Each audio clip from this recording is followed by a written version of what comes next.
আপনাকে একটা রিয়ালিটি বলছি, মিলিয়ে দেখবেন।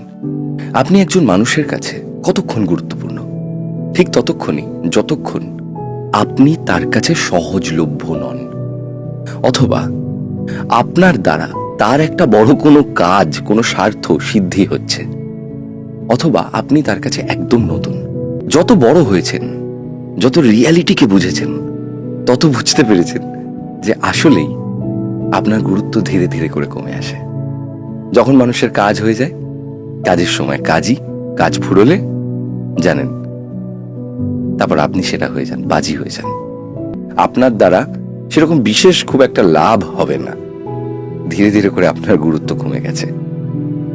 এইভাবে অতিরিক্ত সহজলভ্যতা আমাদের দর কমাতে থাকে, আমাদের ভ্যালু কমাতে থাকে।